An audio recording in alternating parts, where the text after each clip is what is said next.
fact that the communities were so supportive of the streamers and really rooting for them, I think it says a lot about the streamers and their ability to sort of adapt and take it seriously, but also just have fun. And I mean, the fact that everybody, I think, more or less won a game, with the exception of maybe 2 people, it really was just, I think, a great event. So again, big shout out to everybody. I really did enjoy it, and yeah, I think there will be another. There probably will be another. PogChamps down the road. Yo, congrats, Charlie. Hey, well played, man. That was awesome. Thank you, man, and congrats to you as well. You took home that fat 10K stack, bro. I'm Dude, down here with my participation trophy. Nah, dude, you earned it, man. No, honestly, we're officially chess world champions, man. How does that feel? To me, that feels amazing. Not only are we chess world champions, boy, we are the first Twitch chess world champions, bro. Mm-hmm. True. We're like pioneers. I know, man. We're breaking new ground here. Let's go, dude. So Charlie, I don't know if you were aware, but the whole chess.com stream basically crashed. So I actually didn't see the last 2 games that you played. But how did it feel? Because I know in most of the matches that you played, the last 2 especially, it went to this 3-minute game. Did you feel like confident or not confident? Like, what were your feelings in general? Well, I did a ton of puzzles for double attack and fork last night in particular. I did 532 in like 2.5 hours. So that's mainly what I was looking for. Holy and I shit! Felt really, yeah, I was going hard for prep. So I was looking for those kind of attacks, and when I wasn't finding them, it made me panic a little bit. But as the games developed, I started to see them more and more, and then the confidence grew, and then I was able to find some lucky little checkmates around here. Well, like I saw this last game you played, and actually the very end of the game was really impressive. The checkmate idea that you found with that Bishop G1 check, and then your Rook E3. I thought it was really, really nice when I just ran through the game really quickly. Just at the end, I thought it was a really nice checkmating pattern that you would not normally, like, I wouldn't expect someone to see that. Especially in a really quick game. So I thought that was really impressive. It makes sense that you saw it since you had been doing so many puzzles. That was amazing. It was really, Thank you, really man. good. I appreciate that. I mean, that really speaks volumes to the puzzles, though. Like, my subhuman intellect would not have spotted that had I not played so many puzzles just before this. Mm-hmm. So the chess.com puzzles are actually pretty nuts. Yeah, I think it's great that you go ahead. No, I was gonna say. Sorry. Me? Should I go? Yeah, you. Yeah, you go. I was gonna say, like, agreed. Also, respect to that dedication, dude. You went to like a hyperbolic time chamber. I actually feel the same. Like, I did hella puzzles, spammed so many games like the last like week. I feel like if like I don't want to speak on your behalf, but I feel like if me or you didn't like put in that effort and like fucking and train our asses off, like, it would have been, I don't think we'd be sitting here right now. So it definitely shows that it helps a lot if you like actually practice and apply yourself. Oh, absolutely, man. And again, I'm not sponsored by chess.com. Those puzzles are just kind of fucking nutty. Like, they're pretty impressive. Hint. Critical, let me ask you a question, because most of this tournament you were playing with that 10-minute and 5-second increment. How did you change the pace to get to a blitz game? Because it's a very different feel. Because, my training after my loss to Yasuo consisted of just getting my cheeks spread in 3-minute blitz games for like 5 days. So I dropped like 200 something rating. And I guess just over time, after getting beaten down so often, I was able to just kind of get a feel for how to manage time better. So ultimately, like, it didn't feel good at the time, but it did help with, managing this. Because otherwise, I would have definitely timed myself out here again. Right. You played an amazing last game. I mean, the ideas you were coming up with, some of them were quite adventurous and risky, but you were combating his threats extremely well. So I was really impressed while Boy and I were commentating on it. Hey, I appreciate that, man. Thank you. Yeah. It's really just got lucky that I was able to find some of these things. Just pattern recognition, sometimes looking for these crazy ideas. Yeah, when me and Hess were commentating, and you got the pawn takes bishop fork into the knight, we were just going crazy. Like, damn, you got it like instantly too. It was a respect, man. Thank you, man. I was eyeballing that bad boy for a little while. Looking juicy. Wow. So like, this was a fun tournament. So like, Charlie, since we didn't actually have you on after it all ended, how did you feel about the whole experience? Because I know you, much like Voyboy, you played when you were a lot younger. Like, what were your overall impressions? Well, I obviously enjoyed it, and I feel like I'm a lot better now, even though my rating is a lot lower than it was when I was active. I feel like the rating was high just because I was playing on like, fucking Kids Bop version of chess. I was playing on like Smart Chess or something, so my rating was like 1400. So for a little while, I was a little discouraged coming back because I'm like, damn, I'm hard stuck at like 700 and 800. But I feel like with all the training and all that, with Daniel Naroditsky, of course, the Prophet, I feel like I've just become a much better chess player, and the tournament's just been a ton of fun playing against like my friends and people I already watched. It's been a really good experience. I feel like I can take on the world, perhaps even international master in the future at some point. Boy and I going over the board for like a GM promotion or something. Let's go, Nice. dude. Officially, me and Charlie, we earned. Would you guys agree? We earned our first out of 3 GM norms by winning this tournament, right? I agree. Well, Or I I think think- maybe by the percentages. Yeah, but you guys were great though. I mean, like I thought both of you guys, you kept it together. Like, it's weird, but even though I've been a professional chess player for a long time, and maybe uh maybe it's different for you, like Voy Boy playing in League. But I'm not used to actually playing in front of this many people. Like, even though there are a lot of people watching on the internet, even at this high level, it's usually a smaller audience. So I thought the fact that you both kept it together in the critical moments was just it's amazing. Because it was like, I don't know, 80,000 or whatever the numbers were. Like, it could have definitely gotten to both of you. So I thought it was just fantastic. Yeah, I can't speak for Voyboy, but it's stressful, man. If you make one bad move, your chat will never let you forget about that move. It'll haunt you for the rest of your life in the fucking Twitch community, man. You can make the Oh, best yeah. moves in the world, but the second you blunder, you will never hear the end of it. Yeah, Critical. That's why I commentate on other people's games instead of play them myself. It's Can't make safer, mistakes yeah. that way. Yeah, they won't get the hitman after you or something because of a bad move. just like wake up in the middle of the night screaming like, "Pod G5! What the fuck was I thinking?" There's like What were you cold, seeing? it's like a cold sweat. Yeah, it's No, I was- terrifying.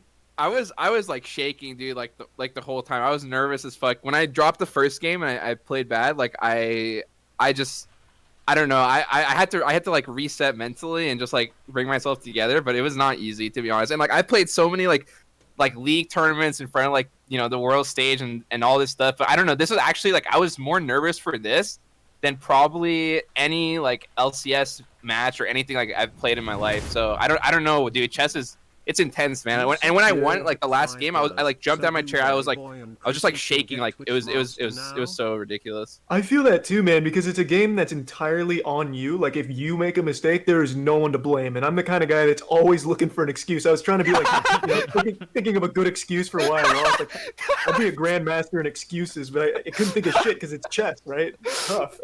Wait, what tough. if you were thinking of excuses during the third game, and instead of finding the winning move, you were like, okay, how do I play this off if I do lose? Yeah, and your brain clouded and shit. And you... No. I would have never been able to sleep again. Oh man, how did you bounce back from that second game? Because you won the first game, that was a really long game. The second one kind of got out of hand pretty quickly. So how did you calm yourself down to get ready for not just a third game, but a different time control after a loss? Oh, that's my secret. I didn't. I came in there panicking real hard. I wasn't calm. I just looked for those crazy ideas because at that point I figured, you know what, it's a 3-minute game. If I do lose this, it's it's just one of those things. So I just kind of played a little recklessly, which is really helped find this kind of checkmate here because this was like, I don't even know how many moves it took me. I think it took me 6 moves to set up this checkmate. Yeah, it was That's nutty. pretty awesome. Yeah, it was a really nice checkmate though. But yeah, I mean, I thought in general the way you played, the way you came back in so many of the matches was just. It was phenomenal, Charlie. It really was, because I think I felt actually you should have been in the champions bracket. You lost this really unfortunate game to, I think it was Yasuo, if I remember correctly. Yeah, it was a tough one. Cost you a shot, but yeah, you bounced back, and I mean just definitely all that hard work. I guess it definitely paid off for you. So congrats once again. Hey, thank you, man. I really appreciate it, and really appreciate the tournament, man. Hopefully, you guys do more things like this because this was a lot of fun. I think I can speak for most people who competed. It was just a good experience all around, I'd say. Yeah, I agreed. No, it was awesome. I'm glad you guys enjoyed it. Certainly, I think it was a lot of fun watching everybody compete. And then I think also the other thing that I really liked was at the end, like it wasn't it wasn't like 2 games and over. Like all these matches were really really close, and so many of these tiebreakers. Which I think it shows that everyone just had a great time, put in a lot of work. So I mean, congrats once again to both of you guys. So you both deserve to win your respective brackets, and hopefully there's more in the future, I think. Yeah, looking forward to it, man. And also, Void Boy, feel free to hit me up whenever, man. All right, sounds good, bro. I will definitely do that, man. All right, well, you all have a great day now, and thanks again. Looking forward to more. Yeah, congrats again. Yeah, thanks, Have guys. a great stream, you Thanks, guys. everyone. Congrats again, bro. See you Yeah, guys. congrats to you, man, as well. Take it Hey. easy, everyone. All right, you guys. So yeah, just figured I would do that quickly, you guys. So yeah, again, big shout out to both Voyboy and Moist Critical for winning the brackets. They both deserve to win it. Obviously, in the champions bracket, it was a very messy final game between Voyboy and Hutch, but certainly at the end of the day, time does matter, and Hutch was a little bit too slow in that final game, despite playing better moves in that third game. What about Ludwig, the anti-hero? Call Ludwig. Yeah, I mean, the thing is, you guys, I have to figure out my schedule too, because I've been having a lot of issues in regards to upcoming tournaments. I think they're finally sorted out, but there was actually, it was not completely clear cut that I'd be playing in the event starting tomorrow. So I've had to deal with a lot of stressful stuff related to that as well. So that's why I'm trying to sort of calm down and relax. I've had to deal with that a lot today too. So Ludwig is off. Okay. Anyway, I will. So I will go over the games now, I think, for a little bit. So let's see. So it was XQC OW1 was the first game, I believe. So yeah. So let's take a look at the first match of the day. This was a match between XQC and Ludwig Skywalker. So we'll take a look at this one. So let's start with this match. Okay. Let me flip POV for XQC. I'm not calling anybody else, you guys, but thank you for that. All right. So we are back. Okay. All right. So the game goes E4. E5 was played by XQC here. Knight to F3 by Ludwig. Knight to F6 played by XQC. Let me close my other windows. Yeah. All right. There we go. So Knight F6 was played by XQC. I really, in retrospect, the one thing that I wish XQC could have done was taken even one lesson, just so I could have shown him some basic opening setups in the Petrov opening, because it's a very tough opening to play if you don't know the first couple of moves. The moves are not natural at all. So Knight C3 is played by Ludwig. Then XQC plays Bishop B4, an excellent move. Now here Ludwig played Knight D5, maybe not the best move. Probably a little bit better is to play Knight takes E5, and after black castles, you can play Knight to D3. Hit the bishop. Bishop takes knight. Pawn takes. Black takes the pawn. You bring the bishop out. Try to castle the king here. You have the two bishops against the two knights. And objectively, this is supposed to be very slightly better for black, but for white rather. But it's not so easy to play. MBTI test. I've actually done that before. I think I come out as like a technician or logician or whatever it is. So I forget what it comes out as specifically. Thank you GM McKee for the prime. Thank you John TV for the prime as well. Thank you No Cathathier for the prime. Thank you Devlun with the prime. DJ Miliband for the prime. Kian with the prime. Quinty13 for the 2 months. Feldar Wow with the prime. And Hachacha with the 100 bits. And thank you to Usotsuke for the $5. So do Voyboy and Critical get Twitch Master titles now? I mean, I don't think it was planned out that there would be anything specific in regards to this event. But certainly big shout out to both of them. They played fantastic chess. They were the deserved winner. I will, of course, say more later on as well. Opardo says thanks for PogChamps. So thank you. I'll talk more generally afterwards, but I want to do the analysis first. So this is how white should play. Instead, Ludwig plays Knight D5, which is probably not the best move. So Knight takes Knight, Pawn takes D6 was played here, and now C3, Bishop C5, Pawn to D4, Pawn takes Bishop B4. Another excellent move by XQC here, making the check and getting rid of this bad bishop. So Bishop D2, they trade. Queen to E7, Bishop E2, castles is played by XQC. Castles, Bishop G4. Very good move to develop the bishop and maybe move the knight out at some point here. So Rook E1. What happened to blind chess? that may or may not happen. I'm not sure. Commentary today was incredible. Yeah, I mean, there apparently are fires in Arizona, which is where the production was being done. So I don't know if the I don't know if it's like wildfires are causing like lines to get fried or what it is. But that was actually the big issue today, was that in Arizona, which was where the producer was, there were fires, and I assume that just messed up the lines and stuff, which is unfortunate, to put it mildly. So that's the reason the whole stream crashed earlier today. Okay, so here XQC goes knight a6, not the best move. He should have moved the knight here to d7. Instead he plays knight a6. Nick called Charlie, by the way. Nick. Okay. So h3 played. Bishop takes bishop. Bishop takes bishop. Queen d7. Of course, Ludwig could have played bishop takes knight, and he creates the fossil attack on the queen here with the rook, and at the same time, black cannot recapture the bishop because you would lose your queen. Instead, he plays h3. They trade. Queen to d7 is played here. Bishop g4 played by Ludwig. Pawn to f5. Bishop f3. Rook e8 played here by XQC. They trade rooks. Rook e1. Precise moves. Trade the rooks. And now XQC plays queen a4 here. Not the best move in the position because you take the queen away from the central spot. So after queen a4, not XQC, sorry. Ludwig could have played queen to e6 check here, or queen to e7, and both moves are completely winning for white due to the very bad placement of the black king and the fact that you can then use your bishop, and the bishop and queen together are a very deadly pair, and white is winning the game. So here king h2 is played by Ludwig. Now h6 is played by XQC.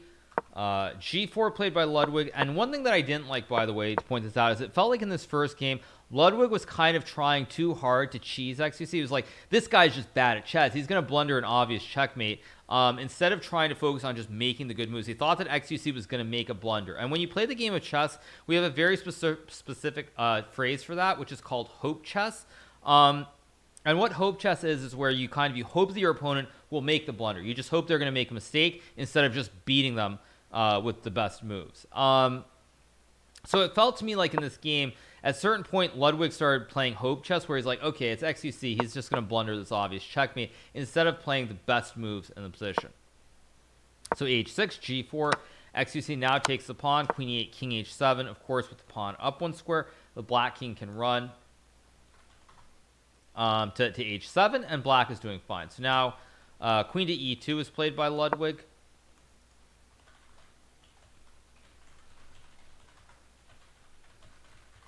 And now knight to b4 played by XQC. G takes f5, and now XQC plays knight takes d5, which is the correct move. Winning the pawn in the center, and now black is up one pawn here and doing really, really well. Ludwig takes. It's a tough position. Again, bishops are not the most natural pieces to understand what to do with. Like, I guess you can play bishop h5 here, or bishop e4. But again, if black gets knight to f6, the knight is very, very solid, and black is doing really, really well. So they trade. Queen to c2, c5. He was actually surprised he didn't mate on queen e8. Ah, okay, that makes sense. Oh, sorry, turn on evaluation bar. There you go. Okay, sorry about that, you guys. So here, Ludwig plays f6, a very natural move, pushing the pawn forward to attack the king. King to g8 is played here by XQC. Ludwig plays queen to g6. And now queen to e5 played here by XQC. Excellent move again, by the way, making a check on the king and preventing white from making the checkmate. So king g1, XQC goes queen takes f6. Very nice move. Queen to e8, and here XQC could have won this game with very little drama, I think, if he had gone king to h7, because now what happens is white makes the double check on the king and the pawn, but black can interpose with the queen and make a check on the white king and attacking the queen at the same time. And after this move, it's completely winning in the king and pawn endgame. Instead, he goes queen f8, allowing this check. Queen f7, white takes. Pawn b6, queen b8, king h7, a4. And again, at this point, this is a very tough position. So black is up one pawn. Technically speaking, at the grandmaster level, I'm going to assume this is a winning position with correct play, but it's very tricky to win. And for XQC, I think he pushes his pawn, which was not the best move. Queen d6 here, check here. And now Ludwig made a mistake, similar to the mistake that he made in his final match against Moist Critical, where basically he decides not to take the draw, and he plays queen to a6. So now g4 is played. Queen takes a7 check, queen g7. And now here, Ludwig blunders by taking the pawn. He could have traded the queens and taken this pawn on g4, and white is completely winning because it's 1, 2, 3, 4, and it's 1, 2, 3. 4 versus 3 pawns. White is up 1 pawn in the king and pawn endgame, and it's completely winning. So after queen g7, Ludwig plays queen takes b6, and then XQC plays pawn takes pawn, and Ludwig blunders king h2, allowing the very nice move queen to g2, which is checkmate, the lobster pincer, as XQC calls it. I mean, it's crazy to think about it, but I feel like the first lesson that I did with XQC was, I believe, on April 2nd. So that's already like 10 weeks ago, and I remember it very fondly because it's one of the first checkmates that I actually did show XQC all those many weeks ago. So, whoa! Thank you to Nate Hill for the host with 35 viewers. Thank you, Nate. Hope you're having a great evening. Hope the Fortnite competitions are going well. I don't know. I actually didn't check to see if he's playing competitive today. But thank you so much to Nate Hill for the host. Thank you. Those of you who are new to the channel, we are going over some of the games from the finals today of PogChamps, both in the consolation bracket and the championship bracket. So that's what we're doing, looking at the games between XQC and Ludwig in the first match of the day. So, all right, you guys. So back to the game. This queen g2, very nice move, creating the checkmate. The pawn supports the queen, and the king just can't go anywhere. So with this win, XQC went ahead 1-0 over Ludwig. And so moving on to the second game now. So second game, sorry, it's taking me a second to find it. Second game, Ludwig. Where is it? Okay, there we go. All right, so moving on to the second game between XQC and Ludwig. Of course, XQC up 1-0, best of 2. The winner of the second game, if it was not Ludwig, he would be eliminated from the competition. So e4 is played. Ludwig plays e5, knight f3, knight to c6, bishop b5. This is, as I think I've mentioned many times on the stream, the Ruy Lopez opening, named after Ruy Lopez de Seguara, who I believe was a Spanish priest in the mid-1500s. So this opening is one of the oldest chess openings in existence. It's been around for almost 500 years now, and it's still probably the best opening in chess. So yeah, so this is the Ruy Lopez opening. Like I said, been around forever. Knight f6 played here by Ludwig. Thank you for the attacking this pawn at e4. Interesting, yes. There have not been many patches in the last 500 years. So this remains the best opening. So here Ludwig plays knight f6. Very nice move, basically playing what we now call the Berlin defense. It's an opening that has been in prominence since the World Chess Championship match in 2001 between the world champion Garry Kasparov and the challenger at the time, the person who did dethrone Garry Kasparov, Vladimir Kramnik. So here bishop c6 played by XQC, b takes c6, and now XQC plays knight takes e5 here. Ludwig plays queen e7, an excellent move to attack this pawn at e4. If black were to play knight takes e4, this would be a very bad move because white can go queen to e2, attacking the knight. And when black moves the knight away, you can play knight takes pawn. You discover attack on the king with your queen, but then you also attack the queen, so black ends up losing the queen on the next move. So let's go back. So Ludwig plays queen e7, very nice move. XQC goes pawn to d4. Ludwig plays d6. And now here XQC plays bishop g5, which unfortunately is a very big mistake and costs him the game, because now black can just take this knight, and as I've mentioned before, a knight is worth more than one pawn. Knight is worth 3, pawns are worth 1. So after d6, XQC should have moved the knight away. Black will take the pawn, and now you just castle your king out of the center, and you just try to develop the knight, bring the rook to the center, and eventually bring your bishop into the game as well. Instead, XQC goes bishop g5. Now Ludwig takes the knight. XQC trades, but again, as you guys can see, you have 2 bishops and white has 1 knight, so white is really behind here. He's behind by 2 points. He only has 1 pawn for a bishop, and bishops obviously are much better than pawns because bishops can go every which way down all the diagonals. A pawn can only look 1 or 2 squares ahead of itself. So XQC goes c3. Bishop to a6 is played by Ludwig. XQC goes knight d2. And now Ludwig plays bishop d6. To be clear, bishop a6 is a very good move here. It cuts off the white king. The king cannot castle here. So white's king gets jammed and stuck in the center part of the board. So knight d2 is played here. Bishop d6. Queen to g4 by XQC. Pawn takes pawn. Pawn takes pawn. Queen takes pawn. And here XQC castles the queen.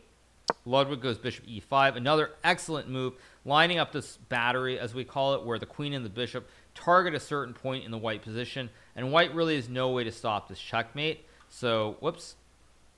So here XQC goes knight f3. And now Ludwig plays queen takes pawn. The bishop and queen support each other. And the white king is actually checkmated. No squares to run to because the rook also prevents it.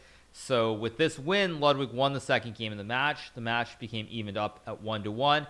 And there was a final game, a tiebreaker game played between them at 3-minute chess with no increment.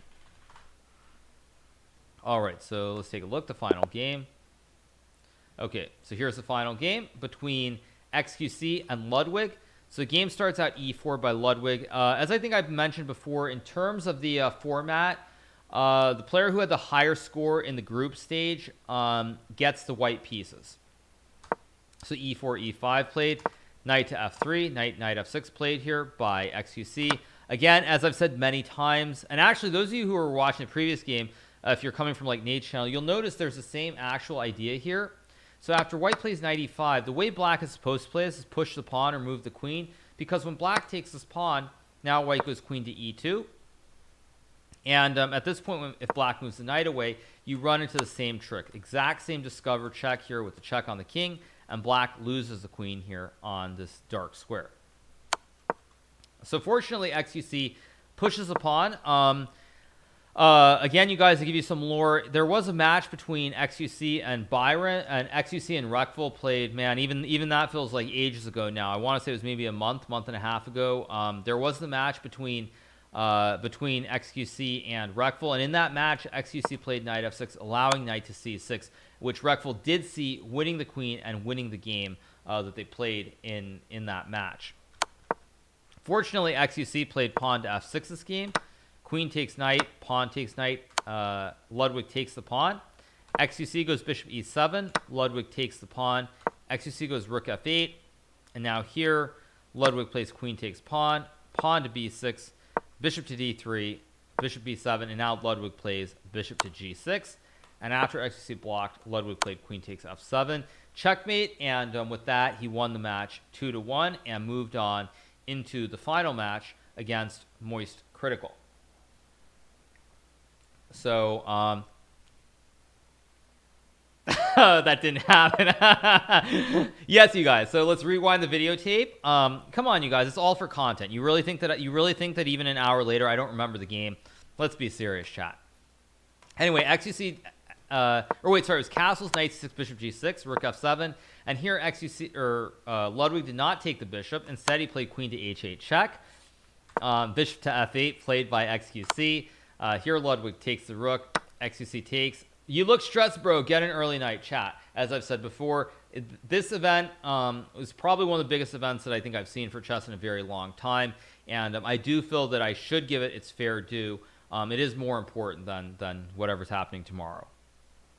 So king takes f7, knight to c3 played by Ludwig, bishop to a6, rook to e1 played by Ludwig, knight d4 here. Tough move for XQC.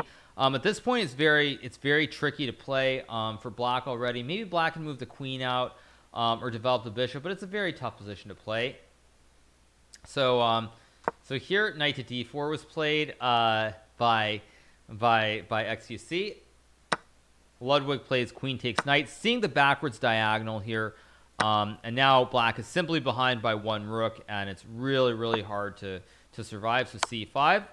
Queen to f4 check played, queen to f6. They trade. Ludwig plays pawn to d3, pawn to b5, and now Ludwig sees knight d5 check, hitting the king on f6. After king to f7, now knight to c7, creating the fork, the double attack on the rook on a8 and the bishop on a6. Rook to e8 played by XQC, going for the cheese, hoping that Ludwig sees knight takes bishop, which would allow rook takes e1 with the forced checkmate of the white king. King has no squares here. It's just in checkmate. As XQC calls it, to give him his due, the patented ice skater, where the king gets stuck on the back ring. So unfortunately for XQC, Ludwig just takes the rook, king to f6. He takes, really not much more commentary needed here. Just I'll go through the rest of the game. Pretty normal stuff. Knight d5, again, another nice discovered check on the king, and now white gobbles up the bishop. He takes here, takes here, here. And at this point, this almost became a stalemate. At this point, actually, if white were to say, I think, push a pawn, it's, I guess, not quite stalemate.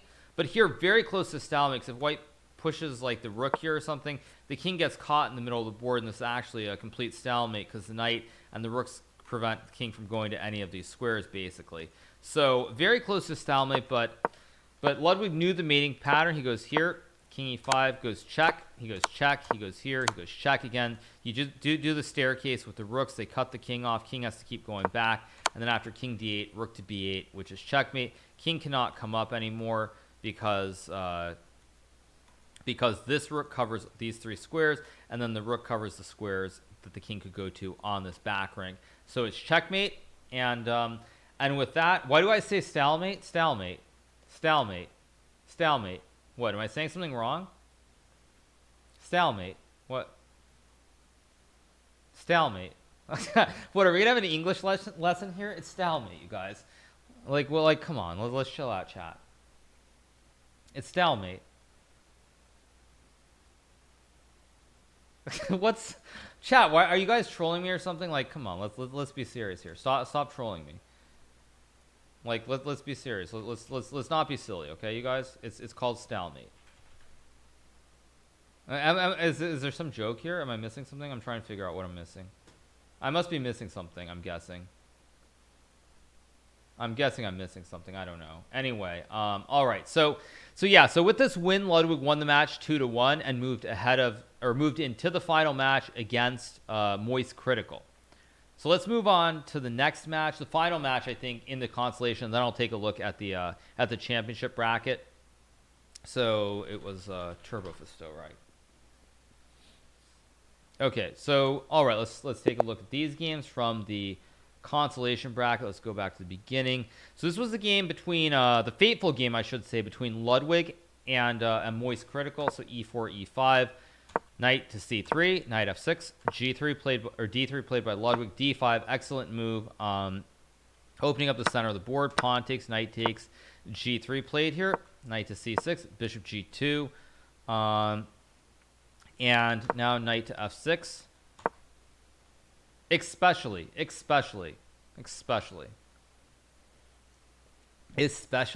chat. Like, come on, let's not be like this. Bishop g4 played here. H3, bishop h5, g4. Next person to say something like that's getting banned. So seriously, like, chill out, dude.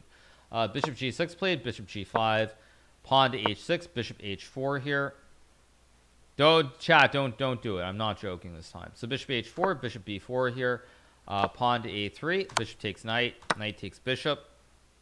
And now here, Turbo Fisto plays h5. Pawn to g5 played by XQC, or played by Ludwig, sorry, to attack the knight on g5. They actually accidentally leaked what Twitch Rivals is. I mean, I'm not going to talk about Twitch Rivals. So knight g8, knight to e4 played here by Ludwig, queen d4, pawn to c3.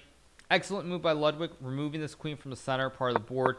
What Moist Critical should have done is played knight to e7 and knight to f5. But again, very difficult idea to find without any real knowledge base.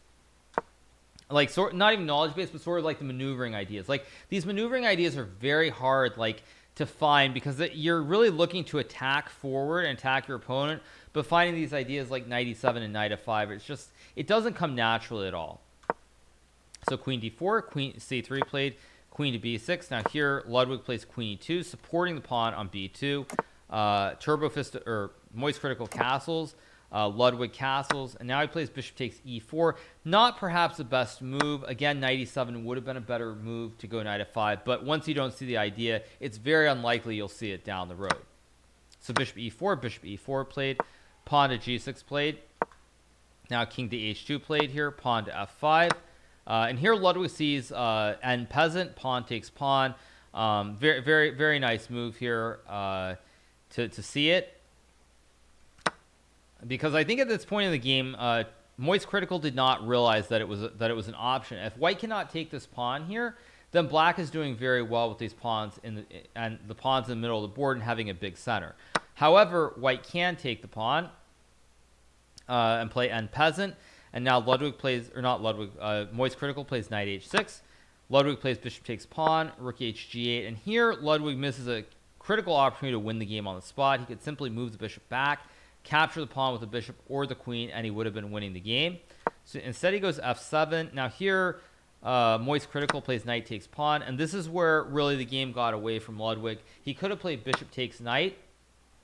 And if he'd played bishop takes knight, he would have had two bishops versus one knight, but more importantly, both of his bishops would be attacking a different rook. So black would not only lose the one knight here, he would also lose a rook in addition to that, and it would probably be too much to come back from.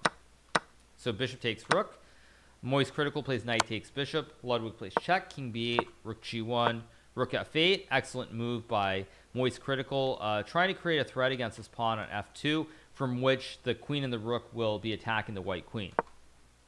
Rook g5 played here by Ludwig, knight to e7, queen to f3, played by Ludwig, queen takes b2, played by Moist Critical.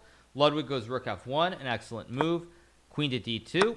Now here, Ludwig plays rook takes pawn, knight takes bishop, rook takes bishop. And at this point, after trade and queen c3, this is a completely winning position for white. All that Ludwig had to play here to win the game was move the queen to d7, and you attack the knight and you threaten a checkmate. If black ever moves the knight, let's say here, you go check, knight here, and you take the knight with, again, another back rank checkmate, king getting stuck on b8 square. And the only way for black to save the knight would be to go queen here. And after queen takes, pawn takes, white can simply march this h-pawn all the way up the board, make another queen, and is completely winning here.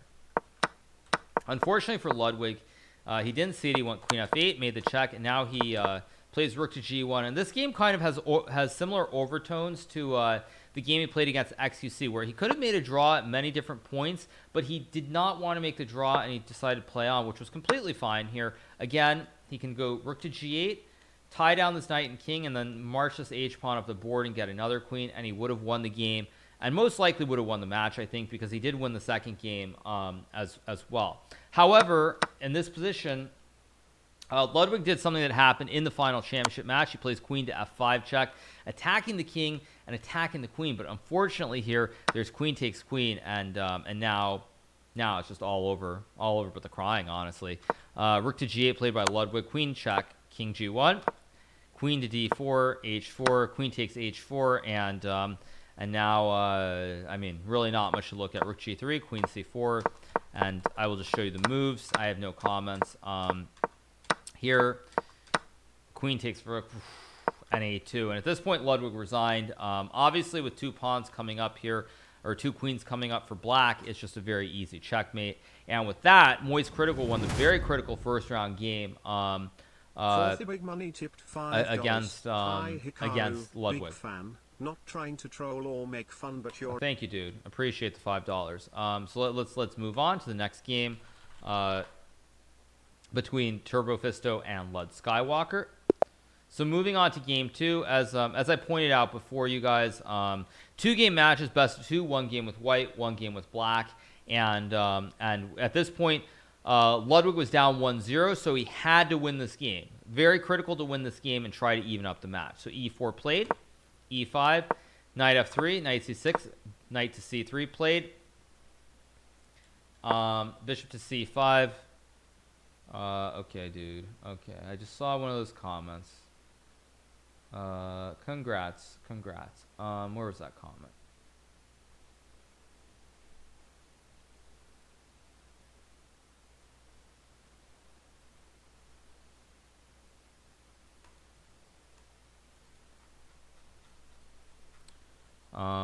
Yeah, so bishop c5 played here, bishop to c4 played, pawn to d6, pawn to d3, knight f6, white castles the king, black plays bishop g4, h3 played, bishop takes f3, queen takes f3, knight to d4 played by Ludwig. Very logical move, attack the queen, attack the pawn, queen to d1 played, queen to e7 by Ludwig, knight to d5. Ludwig trades the knights. Now he castles the king out of the center. Moist Critical plays c3, another good move, removing the knight from this critical central square on d4. Knight to f5 played, and now bishop to e3. Very careless move by Moist Critical. Although the position, I guess, is already kind of bad, but maybe you should go rook e1 and bishop e3. Unfortunately, after this move, bishop takes and knight takes pawn. Black gets a fork of the queen and the bishop here, and Ludwig actually gets this really nice extra rook for the bishop, along with a bunch of pawns on the king side as well.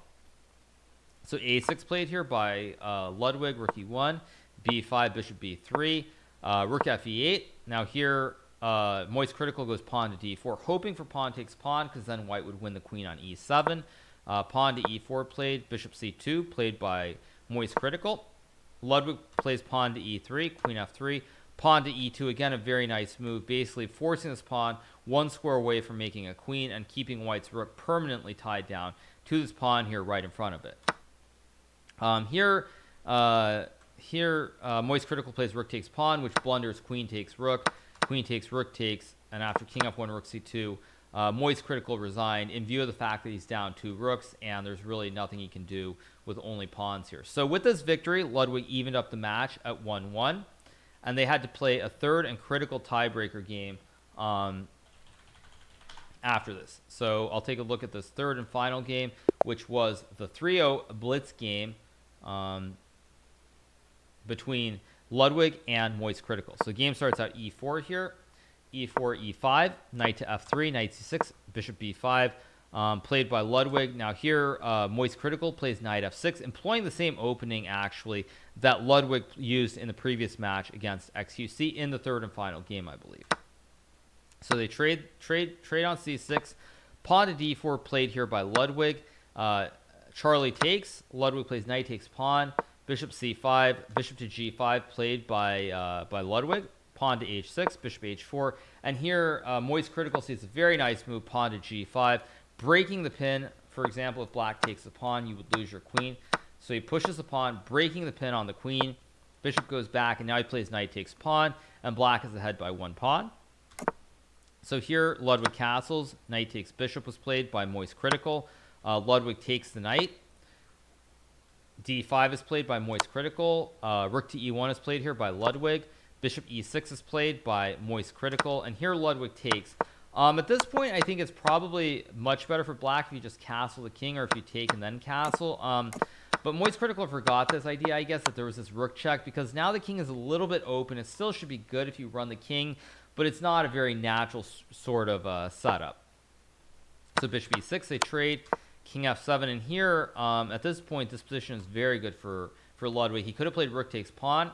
He could have also played queen to g4, and basically the black king is just very open. Instead, he plays queen e2, and here Moist Critical plays rook e8, an excellent move, getting rid of the only very active white piece here, and now white is left with 2 pieces that are on their original squares. So trades, queen takes, queen f3 played here by Ludwig, and here Moist Critical goes king g6. Very critical not to go king g7, because then there would be queen c3. Geometry town, hit the king, hit the bishop, and you're going to be way ahead. So king g6 played here. g4 played by Ludwig. Bishop d4 by Moist Critical. And now queen to d3 by Ludwig. Excellent move to try and hit the king and the bishop. In this case, however, it doesn't work in the same way because black can block. Very nice move found by Moist Critical. Trade. c3. I'll get to all the subs after I finish the game analysis, so no worries. So pawn to c3, bishop c5 by Moist Critical. Knight d2. Excellent move by Ludwig to attack the pawn. Moist Critical goes pawn to e3, and this is where Ludwig basically ends up losing this final match. He takes the pawn, not realizing that after bishop takes pawn, the king and the knight are both attacked, and white loses the knight here. So king h2 played, bishop takes knight, rook to d1, bishop e3 played here by Moist Critical, rook to d7, and now Moist Critical goes rook e8. Ludwig sees the idea, does not take this pawn here because this would allow another tricky idea with the bishop hitting the king and hitting the rook. Goes king h3. Moist Critical goes rook bishop f2. Rook takes pawn. Rook to e3. Excellent move here. King h2. He goes rook e1. Another very nice move, which I think leads to almost a forced checkmate. Rook takes c6, king g7, and now he plays c4, allowing a fantastic finish with bishop to g1 check.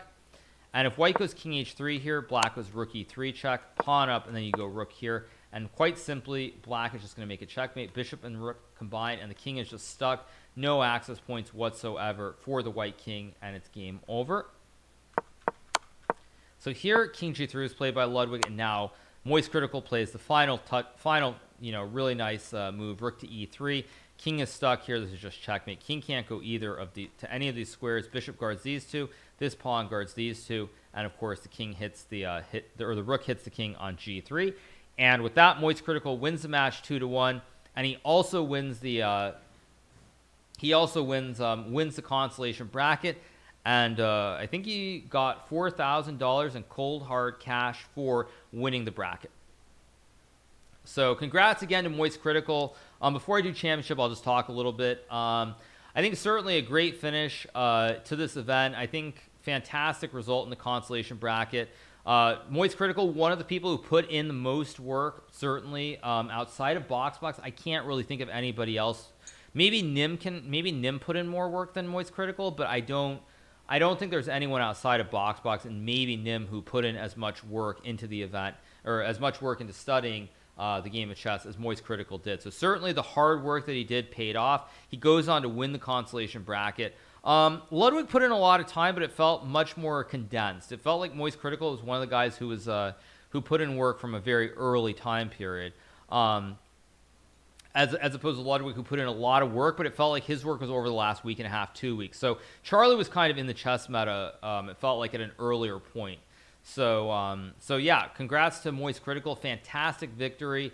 Definitely deserved. He played very well today, I felt, in this final match against Ludwig, and even the other matches as well. I mean, he was down 1-0 against Slicker, found a way to come back, win the second game, and then win the tiebreaker as well. So big shout out to Moist Critical on a fantastic victory in the consolation bracket. All right, so before I go on with the analysis, thank you to Gremio for 42 with the prime. Thank you to Secho with 4 months. Thank you to Bodley with the prime. Thank you to Lumber Llama for the 5 gifted. Thank you to XG Michael for the 6 months. Thank you to Barry EU for the 2 months. Thank you to Fra Olds for the prime. Thank you to Tao for the prime. Thank you to Undead Producer for the prime. Sparkling Turnip for the 2 months. Captain Hadvar for the prime. R Hornet for the 11 months. Megaroti 18 for the prime. Rough Luck TV with the prime. Selah with the prime. Thank you to Tai 717 with the tier 1. Thank you to Kagwan with the prime. Needle FI with the prime. Vodka Zingo with the prime. Thank you to C Collins with the 100 bits. Thank you to A Garbage Player for the $5. Thank you to For the Big Money for the $5. And thank you to Taza Gulua for the $5 as well. Thank you so much. Thank you to Tequila Mockingbird with the prime. Thank you to Pavaru Hakaseo for the prime. And thank you to I Am So Bad at IRL for the prime as well. Thank you so much. Really, really appreciate you guys. All right. So now I will move on to the championship bracket which was played between Hutch and Voyboy. Let me see. Was this what is? Wait, what was he? He was just Voyboy, right? No. What was his username?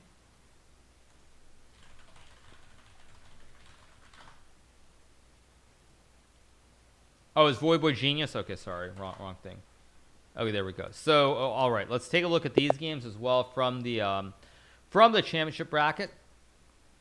So, the first game, Voyboy had white piece. He played e4, c5. His name was his name. No, I meant his username. I didn't mean his actual name. So, e4, c5. Knight f3 played here. Hutch goes knight c6. And Voyboy played bishop b5. And Hutch played pawn to a6 here. I don't know if this was a mistake or what it was, but his reaction on the webcam was kind of weird after this move. So I think maybe, I don't know if Hutch just got confused or what happened, but I don't think this was his intention. So bishop takes, pawn takes. Voyboy goes d4. Hutch plays e6. Voyboy goes bishop g5. Bishop to e7 played by Hutch. Bishop f4, pawn to d5. Voyboy goes e5 here. Pawn takes pawn, queen takes pawn, c5. Another excellent move by Hutch. Queen d2, queen b6, putting pressure on his pawn on b2. This is the first game, you guys. So here Voyboy goes pawn to b3. Hutch plays bishop d8. A very, very nice finesse, trying to bring the knight into the game and castle the king. Because here the knight has no squares. It's really kind of boxed in by the pawn and by the bishop. Is that cafes? Yes, it is cafes. Bishop d8 played here. I'm a little bit tired, so I'm just drinking some cafes to stay awake. So castles, knight e7.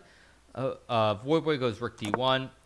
Hutch plays castles. Pawn to h4. Very thematic move, trying to attack. Hey, how's it going, Void Boy? Congrats once again on the win. I will be a little bit critical of your moves in this game, though. Just advanced warning. So knight f5 played here by Hutch. Probably not the best move, although I guess at this point it's already very hard to play. Really, the way white should play against the black setup here with this pawn structure is to go knight c3. Let's say black goes here and you play knight to a4, hitting the queen and hitting the pawn. And after black moves the queen, let's say here, white can maybe go, it's a tough position. Maybe white can play c4 or possibly something like queen to c3 to put pressure on this pawn on c5. However, at this point, it's very difficult. So Void Boy plays h4, trying to use the theme of attacking on the king side. I feel like throughout some of his lessons, maybe he was familiar with this pawn structure, and he knew the idea to try to attack here. So knight f5 is played by Hutch. Bishop g5 played by Void Boy. Pawn to h6. Good move by Hutch. f6 is maybe a little bit better, although this is completely fine. Void Boy played pawn to g4. Hutch plays f6, which is a very interesting move. I don't know if it's the absolute best move, but what it does is it changes the theme. So at this point, when you look at the position, basically white is the one trying to attack towards the black king, whereas with this last move, black ends up being the one attacking white's king because of all these very bad pawn pushes in front of the white king. So pawn takes pawn, bishop takes pawn, white trades, and white takes. And after rook f5, when you look at the position, white is ahead by one knight. White has two knights, black has one bishop. At the same time, black is a pawn for the knight, but much more importantly, white has not developed these two pieces, and the white king is so naked here. There's nothing defending the king at all, so it's really a bad position. So Void Boy goes queen d3, bishop b7. Very nice move, putting the bishop on the long diagonal from which black can create a lot of battery threats and create checkmates. Knight d2, now rook f8. Void Boy goes king f1. Already a very hard position to play. d4 is coming, pawn to e5, and e4 is coming. There are all kinds of threats, and the white king is just completely wide open, and black is completely winning. So Void Boy goes king f1. I was so scared and shaking here. Yeah, I mean, I think this position actually, technically speaking, is already completely lost for black. I think black is already completely winning here. Hutch did win this game. So king f1, pawn to d4. And again, you guys, you can see the bar evaluation. You'll see that it's already like -5. Like, it's just game over. So d4, opening up the diagonal for the bishop, and now with the doubled rooks on the f line, it's just game over pretty much. So king e2 played here by Void Boy, and here Hutch plays the wrong order. He goes queen c6. What he should have done was played bishop takes knight, knight takes bishop, and then move the queen here, creating the same threat against the knight. But now white does not have any in-between moves to save the knight. And if you move the knight, he's up one piece. How's the game over? The game is over because at the end of the day, the king is too open for white. And white's going to lose the knight or get the king checkmate. Like, white goes here, black takes, you go king to e1, and now black goes queen to g2. And white is getting checkmated. He might have an extra knight here, but the king is more important than the knight at the end of the day, and the knight doesn't matter because your king is dead. So, and this, by the way, let's be very clear on this, is one of the things that makes chess a very hard game to broadcast, say, to the general public, because as I think many people know at this point, we've definitely, in the lessons, explained the values. So you explain the values and how the values work. But at the end of the day, there are imbalances where your opponent might have, say, a rook less or a queen less. So theoretically, they're down by 5 points or 9 points, and whatever the number is. And but it doesn't matter if you're able to checkmate the king. If the king is finished, it doesn't matter how many more pieces your opponent has. So in general, that's one thing that makes chess very tricky, is because, of course, you try to think of the trades and the balances, but it's very nuanced as well, because you can be ahead in the count, but actually completely lost on the board. So queen c6 played here. That's how Scotland fought off Edward. I don't really want to get into the UK Scotland stuff, but as far as I'm concerned with history, go Scotland, go France. UK is terrible. England is terrible. So rook f1, rook f3. Queen g6 played here by Void Boy. Perhaps he could have played rook to g1 here. And after rook f3, knight f3, Rook f3, queen g6 is probably very good here for white. I mean, come on, chat. Let's be serious. I mean, it's all about Robert the Bruce. It's not about England. It's all about Scotland. So okay. So rook g1 is better. Instead, he plays rook to f1. Rook takes f3. Braveheart's not a completely accurate historical account. I'm well aware of that. I was in Scotland like late last year, and it's great. But yes. Anyway, queen g6 is played here. Harstar says you can unmod yourself, right? No, but seriously, we were arseholes. Yes, thank you. Yeah, Edward Longshanks. Yeah, I mean, when I was in Edinburgh last year, I was reading up on some of the history, so I am familiar with the history. I was in Scotland for those events, and I saw it happen differently. Yeah. All right, so rook f1, rook takes f3 played here. Now queen g6 played by Voyboy. Actually, chat, let me give you a little story. Not a long story. I'll keep this very short. But when I was in Scotland, I did a sort of a Highlands. I did like a Highlands. Just got on a bus and took a day trip through the Highlands, and I feel like you know how some of the things like even now still are serious, because there was some general, some British dude. What was his last name? I'm trying to remember his last name. I can't remember. Someone in chat probably knows what I'm talking about.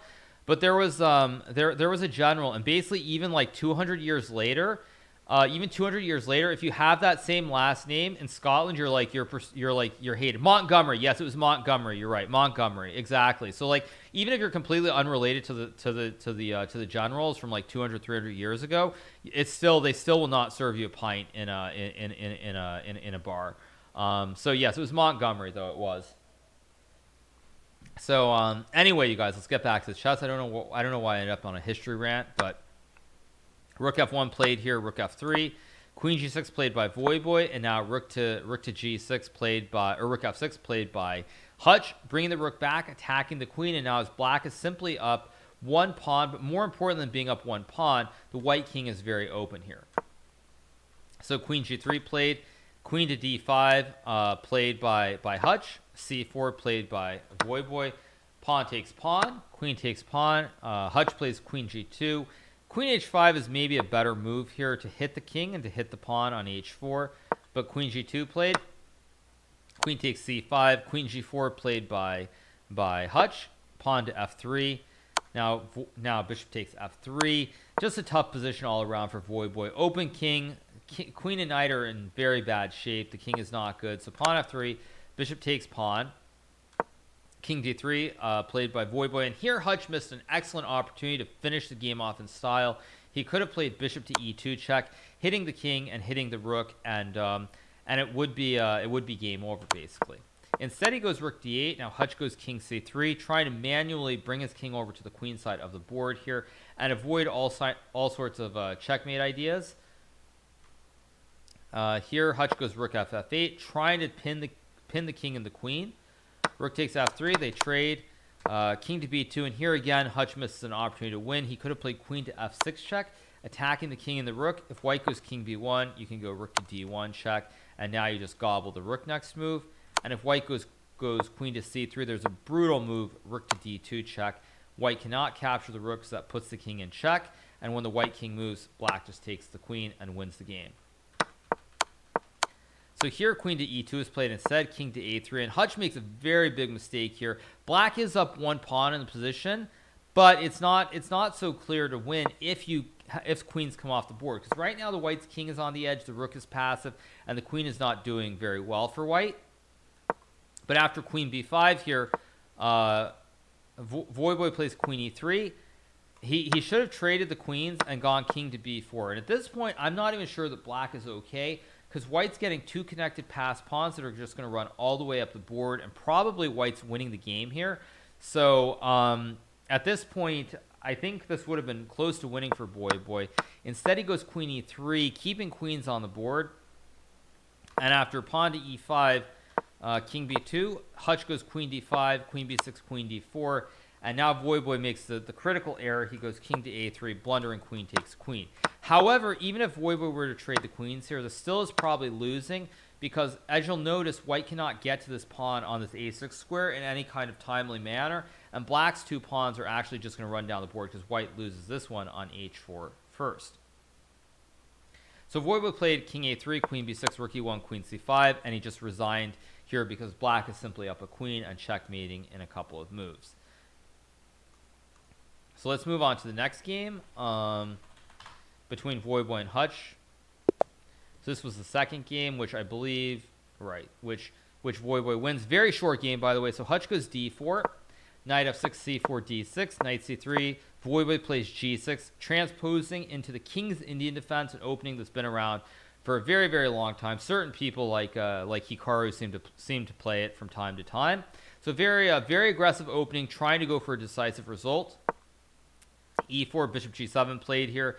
And now Hutch plays pawn to f4. He plays the 4 pawns opening. Very, very aggressive opening choice. Definitely not recommended. I think if you're below international master, you should never try to play the 4 pawns attack, because what it does is it puts a lot of pressure on your central pawns, and you have to know the correct pawn pushes in order to not end up in a lot of trouble. So Voivod plays c5 here. Correct move. When white expands this quickly, try and take the whole center, you have to attack in the center of the board. So d5, pawn to e6, another perfect move by Voivod. And here Hutch plays e5, which I believe is the wrong move. As I was starting to say, I think during this game on stream, this is a variation that I looked at many, many years ago with my stepfather when we were studying chess in the Stone Age. So one thing to talk about, you guys, is the differential in chess and how people learn chess when I was growing up versus modern day. So in the early years of my chess career, probably from the ages of about 7 to 12, computers and the technology was not advanced enough. So we didn't really study with computers. The way you would study chess was mainly reading chess books and trying to then look at that on a physical chessboard and make your notes, basically, like, you know, with a notepad and paper, make your notes about what the best ways to play were. And so when I was very young and improving around master level, I learned the King's Indian defense from my stepfather. As you guys know, I've obviously played a lot of not chess. Sorry, I've played the King's Indian a lot, and it's one of those openings that I learned very early on, and I more or less have played it throughout my entire career. So because of that, there was an opening book. Chat can correct me. There was an opening book that was written by, I think, the French grandmaster Anatoly Weiser, and I remember studying against the 4 pawns attacks. It's a very aggressive approach by white, and there was this guy Anatoly Weiser, a French GM, who basically tried to argue the 4 pawns attack is winning for white. So the line, as I remember it, I think this is the correct line, by the way. I think it's bishop to e2, pawn takes pawn, rook e8, attacking the pawn. Now white goes pawn here, black takes, white takes, black goes here, white goes here, black goes, I think, queen b6, and then white goes pawn to e6 or something. Or was it castles and d6? I don't remember exactly how this line went. And of course, you guys, the theory on these openings has changed a lot in the recent times. So the line might not even be valid for white anymore. But I remember looking at a line very similar to this with my stepfather many, many years ago. And I even remember where it was. Like we were on our family vacation. We were in Kissimmee, or near Orlando, but Kissimmee, Florida, at a timeshare. We used to go once a week in August. So I remember it was during this family vacation that we took every year, and I forget if it was the book or what it was, but I was out on the veranda, the balcony, and I had the chess set up, and I think I had a computer set up as well, but we were going over these variations one by one. And so when I saw this on the board today, it reminded me a lot of those long lost days, all those many years ago. And so it's just one of these lines that I'm very fond of looking at, because it triggered my memory. And I don't remember what the evaluation was that we came to at the time, but we definitely looked at this quite seriously. Kissimmee, Florida. It's Orlando. Anyway, this did not happen. Hutch played pawn to e5. Pawn takes pawn. Now Voivod goes knight g4, correct move, attacking the pawn. Pawn to h3. Poor move by Hutch, but again, it's already really bad. And this is why I said it's an opening you should not play at a lower level, because the problem is your whole position gets so overextended immediately that you have to know exactly how to play and how to defect your pawns in the center, because otherwise your opponent's just going to have targets, and you have not developed any of these pieces. You see 1, 2, 3, 4, 5, 6 on their original squares. And so you're lacking in the piece development because you're trying to shove your pawns right down your opponent's throat. But if you aren't precise with your play, you're just going to end up losing all your pawns in the center of the board. So here Hutch plays h3. Knight takes e5 by Voyboy. Hutch goes bishop e3. Voyboy plays pawn to b6. Maybe not the best move. Probably the ideas with pawn takes and rook e8 are very, very strong. The king is getting stuck right in the center part of the board here. So this would have been close to winning. Instead, he goes b6. Nothing wrong with this. Bishop e2. And now he plays bishop a6. Probably I would have preferred bishop b7 to put pressure on this diagonal, because after bishop a6, white can just trade and castle. And your bishop is kind of not really eyeing anything here. White's bishop guards the pawn, and the pawn in the center is far more important than the pawn on c4. That being said, the move worked out because what happens is that Hutch falls right into the trap, and he sees, okay, black's going to take this pawn twice, so he plays b3 to guard the pawn. And now after knight takes f3, black creates a discovered attack on the knight, and Hutch resigns, simply realizing that after bishop takes knight, black takes knight, check on the king, but also attacking the rook, and it's just game over. So objectively, I mean, maybe not the most precise move, but it is a good move because it attacks the pawn, and then Hutch fell for the trap, which led to a very short second game, which Voyboy won. So let's move on to the third and final game between Voyboy and Hutch. This was the 3-minute game now. So, okay. So, final game of the Champions Bracket, a 3-minute game, 1-1, winner take all. So, e4, pawn to c5, knight f3, knight c6. Voyboy plays d4, pawn takes pawn, knight takes pawn. Sorry about that, wrong button. e6, knight c3. Now, here Hutch plays bishop c5. Very strange move. Normally not what you want to do, and Voyboy correctly plays knight to b5 here. Pawn to a6, knight to d6, trade. Queen d6. White gets this queen right up in black's grill. You're kind of really passive. You can't ever develop the bishop. You're also threatened because you can't castle the king. Knight e7 played here. Bishop d3. Not the best move here. What Voyboy should have played was bishop e3 with bishop e2. Even bishop e2 here would be fine, but just don't close the line, because if you go bishop e3, castles, you can castle your king here, and black is really cramped. The problem here is that you've got massive pressure on the d file, and black can't really develop very easily with these pieces. So this would have been a little bit better. Instead he goes bishop d3, castles, pawn to b5 played here by Hutch.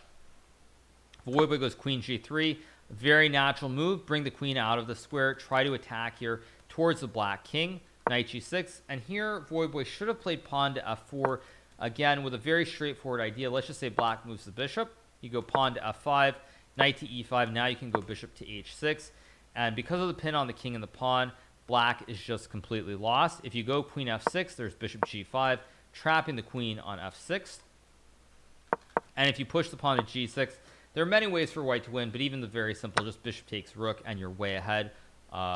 You're ahead because you've taken one rook for one bishop.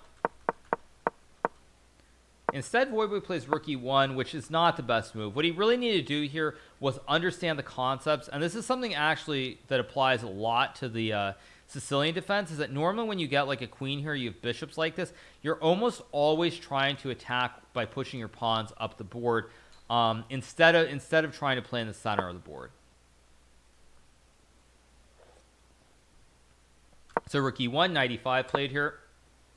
Bishop f4 by Voyboy, not the move I would have played. I think again, push the pawn, try to open up this line towards the king. Because after bishop f4, knight c6, not the best move by the way. What Hutch should have played was takes and push the pawn, stabilize the knight in the center, bring the bishop, bring the rook, and try to play an attack towards white's queenside here. Instead, he plays knight c6, and now Voyboy plays e5. Terrible move. Since Voyboy is in the chat, I will say that an absolutely abysmal move. One of the worst moves I've seen in the entire tournament.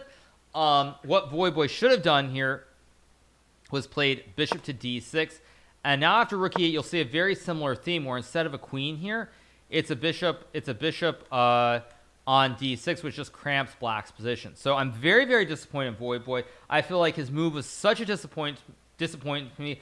I mean, if he had done bishop d6, I probably would have gifted him 100 subs today. Instead, he did not do that. He played pawn to e5, showing no understanding and basically closing down this diagonal and ruining his position.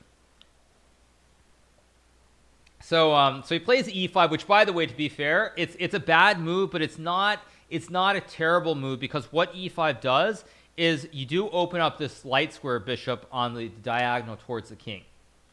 So while it's not the best move, it is actually still conceptually a very good move. So now here Hutch takes, Void Boy takes, goes knight e7. Very bad move here. And again, Void Boy really let me down here. He could have won this game cleanly. We could have had the narrative. You know, Void Boy, the boy genius, played great chess. Very smooth, saw the 2200 level tactics, and played queen to e4 with the double attack, creating the checkmate. And all those puzzles, all that hard work, getting that 2200 rating, that was the reason he won the event. Unfortunately, this did not happen in the game here. Void plays rook to e3. Obviously, queen to e4 does win because you hit the rook, but you also create the checkmate threat. He goes rook e3. By the way, though, to be fair, joking aside, conceptually, again, a very good move, trying to bring his rooks to the king side and trying to create attacking ideas. So while it's not the best move, at least conceptually, it still is a move that has a lot of logic to it. So knight g6 played here by Hutch. Queen to g3, queen c7, rook e1, bishop b7. And this is where Void Boy should have probably tried to push the pawn to h4 here to attack towards the king side.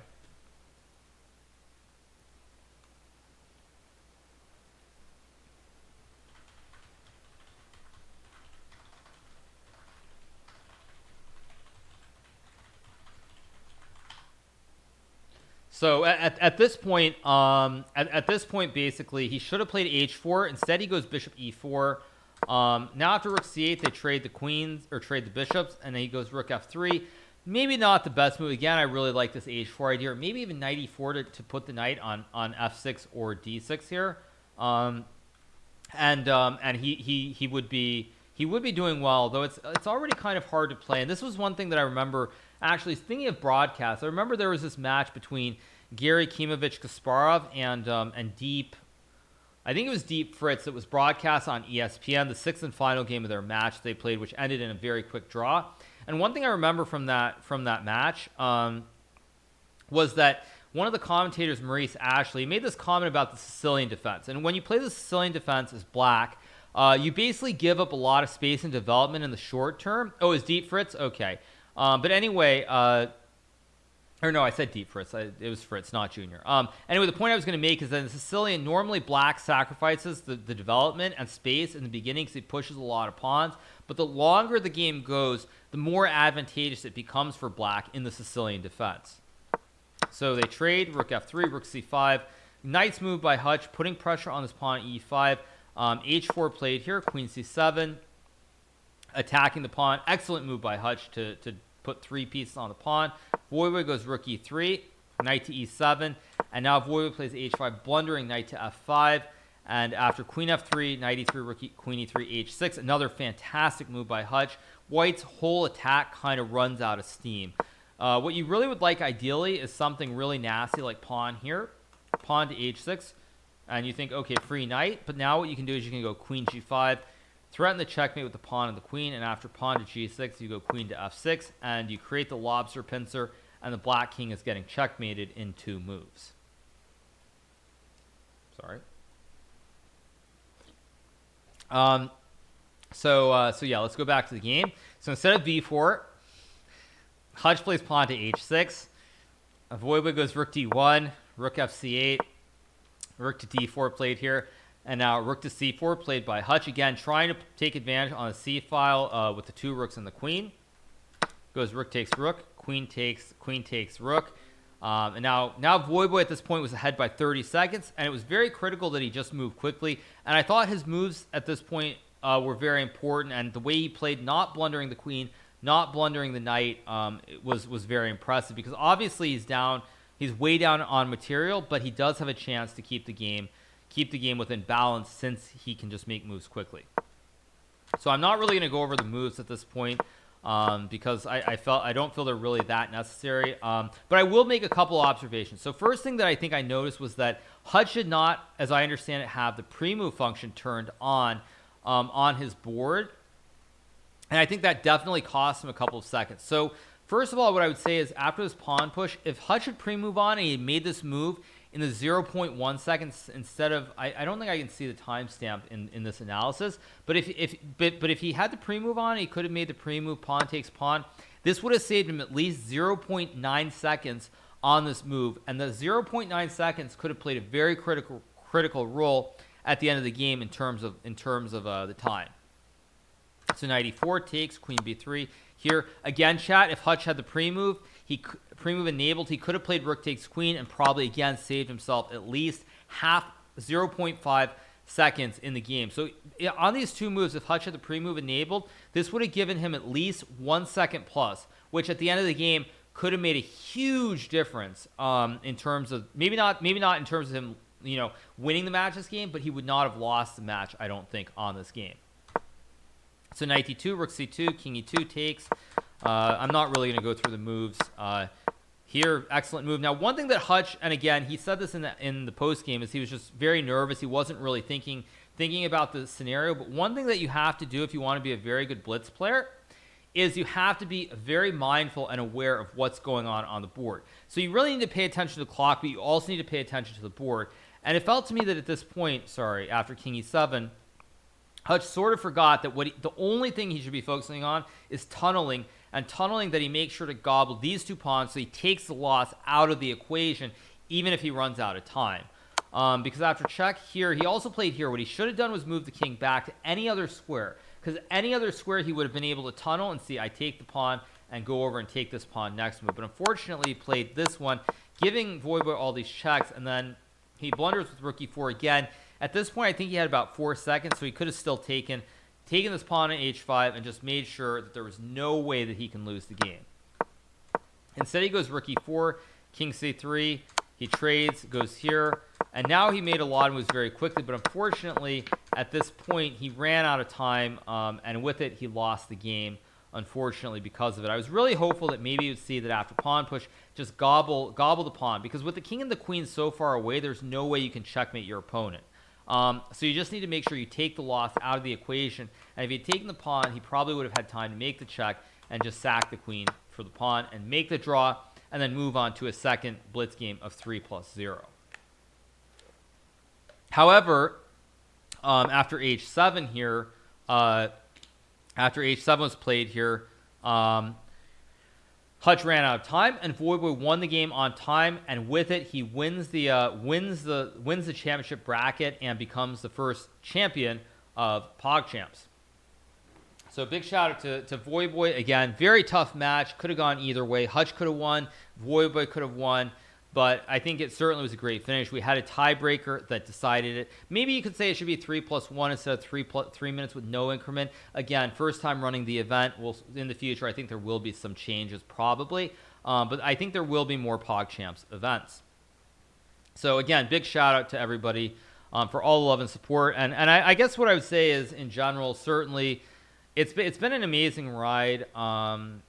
Not just with PogChamps, but with everything that's gone on Twitch. I think certainly I'm actually going to have to try not to get emotional myself right now. But what I would say is that when I look back at all the things that transpired, kind of going back in time, yeah, I actually have to stop being silly. Going back in time, like I was going to say, like when I saw XUC, you go, thanks for the love. Yeah, this is actually kind of hard to do. But like going back to like April 2nd, I think like the first collaboration that I did with XUC and then the one I did maybe, I want to say it was 2 weeks later. The fact that like from that, yeah, let me back up.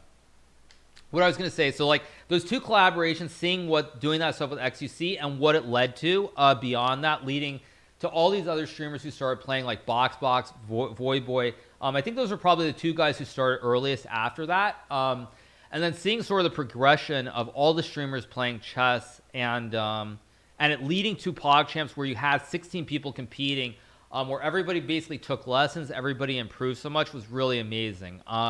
And I really felt like throughout the event there were a lot of special moments. I felt that with the exception of maybe one or two people in the tournament who got really unlucky in the bracket stage and then, or in the group stage and then the bracket stage, everyone had moments. Like looking back, I mean, if I go back to the start, I think seeing Fusli, who was somebody who was very new to the game, had literally no expectations. Seeing the joy when she won that first game against E-Rob was amazing. Or like seeing Nate Hill, also somebody very new to chess, very little experience, winning against E-Rob as well. You see the joy, you see like the lack of expectation, then coming through and having these moments, I think was amazing. And then beyond that, like when you look at other people throughout the group stage, you look at somebody like Slicker, somebody who I honestly felt yesterday in the consolation bracket was a huge underdog against Moist Critical. The fact that he actually won the first game, and he probably should have won that match, considering that I really do think he was a very big underdog. And the fact that he should have won that match, he was winning every game. He had his high moments. Obviously, as we know, like, the winner is certainly, of course, we don't need to talk about. But even somebody like XUC, the one person who kind of had that real sort of big boo-boo, the big the big hiccup in the bracket stage, to come back, to come back in the consolation bracket and win that match against Fusli, to have that moment, to have that joy, was really amazing. So again, what I was gonna say is I felt that everybody had moments. I'm just really glad, really glad that it was such a success for everybody. Of course, the winners, obviously, they deserve all the credit in the world. Voyboy, Moist Critical, even some of the other people, like Box and Hutch, certainly people who were playing chess many years ago, coming back to the game was really, really good. So hold it in. Yeah. Sorry, guys. This is actually really hard to do. But yeah, big shout out to everybody once again. I think everybody had a great time. And just looking forward to the next event. So it was just a great event across the board. Obviously, to chat, you guys were amazing. Played a very big role in coming up with the idea and sort of getting it out there. Obviously, I try to do my best in terms of getting trying to find the best streamers for the event. There were several of them who I spoke to personally who were very worried, I think, about the event before it began, who ended up competing and having a great time. Also, of course, big shout out to chess.com for running the event. We know that today was very difficult. The fires in Arizona affecting the internet connection and going down at such a critical moment. Big shout out to chess.com as well as Nick Barton for everything they did in terms of putting the event together. So I think it was a great event. Speak about Ludwig. I mean, Ludwig also probably my favorite contestant from the event, but he too, even though he lost a very tough final, he had some great moments. The exhibition against Slicker, the victory against XUC, or actually the other victory against who was the other one against?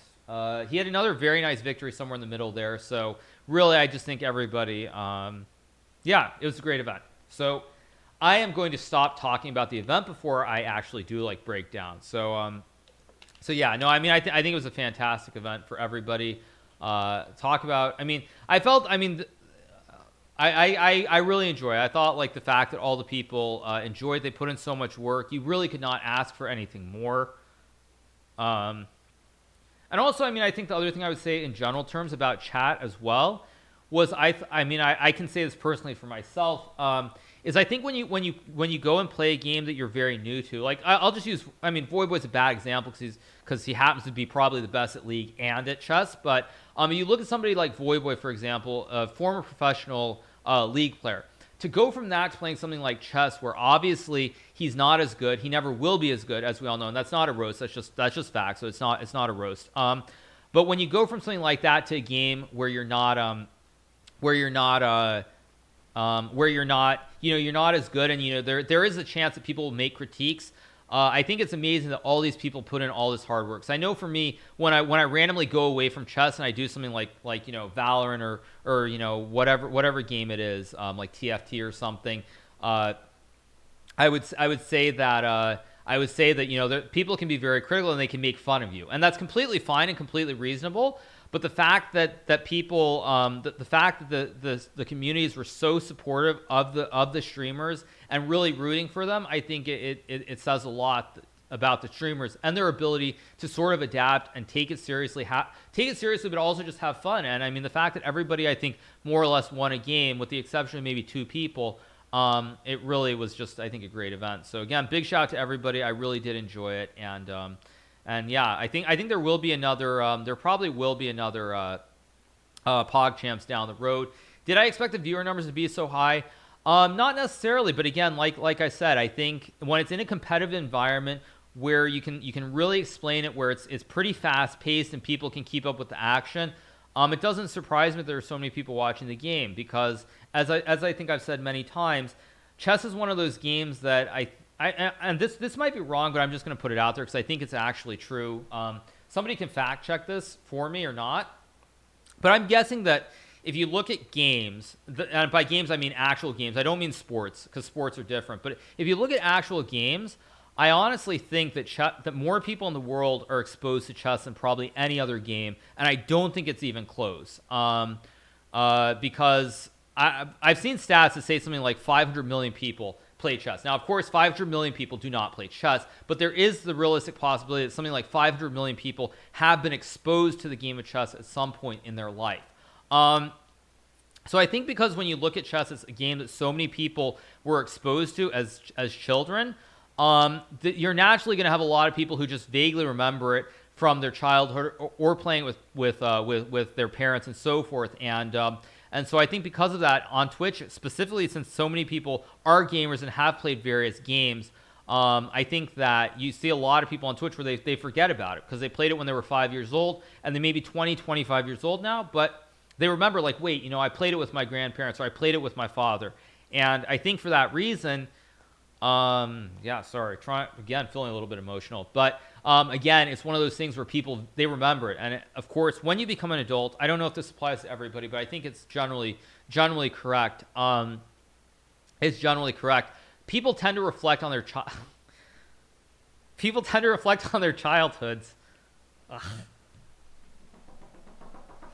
Yeah, sorry.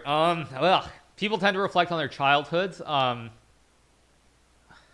very, very nostalgically. So it's like when you look at your childhood, like I think you look back, and it's something that's very, very positive, obviously, but you remember it. And it's this great memory. And it's something that you'll always try to look back on very fondly. So I think in general terms, most people who played it when they're younger and they've forgotten or they just quit or whatever, it's one of those things that's a very good memory. So I'm not going to break down, you guys. I'm not going to break down. But anyway, I think that's one of the reasons that the audience has been so big, is because there's so many people out there who, even if they're just beginners, they very rarely play the game. They can follow the basic moves. They understand the blunders, and it's not something that's super high level where you yeah, I'm good, you guys. I'm good. It's not something super high level which people can't relate to. So I think in general, that's one of the things that I've always believed in with chess, is that it's one of those games that that everybody can relate to. And I mean, I can discuss more what actual issues are with why chess is not big, but I always fundamentally have believed that chess is something that should be bigger than it is, that a lot of people have at some point in their life been exposed to, and how you try to make it bigger.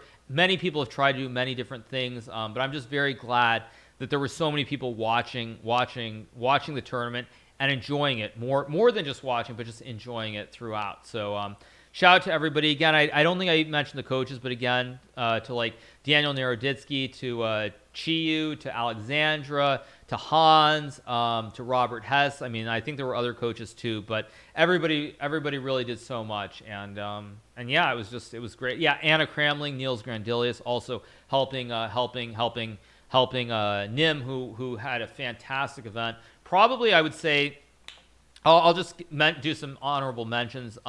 In terms of the event, obviously Void Boy and Moist Critical won. I would give Moist Critical a huge honorable mention if he had not won, but since he won, I mean, obviously I don't need to, since he won the whole thing. But I definitely would say probably the players that impressed me the most were Levy, of course, as well. Yeah, Gotham Chess, I forgot about him. Was probably Nim. I think Nim was the guy who impressed me the most for someone who did not actually end up winning. He was just amazing, just incredible. Nim was probably was probably the guy who impressed me the most out of anybody. In terms of dedication and improvement, because Nim made it to the championship bracket. He took a game off of Hutch, which I never would have thought. If you'd told me at the start of the event, like going back a month, that Nim would be in the championship bracket, I mean, championship bracket fine, but be in the championship bracket and take a game off of Hutch, who was I think Hutch probably was one of the 2 best players in the field. I never would have believed it was possible, and I think that's the other thing that made the event so exciting. Why so many people tuned in. Was because you had these upsets. You saw the improvement and the progressions of the players. It wasn't a foregone conclusion. So, I mean, really, once again, thanks to everybody. Really a lot of fun. I enjoyed it tremendously. I do think there will be more events. There will be a Twitch Rivals event on July 10th. I don't know how much I'm supposed to say, but I'll just say it's going to be some sort of team format, and that's all that I know right now. But that's what I'm going to say.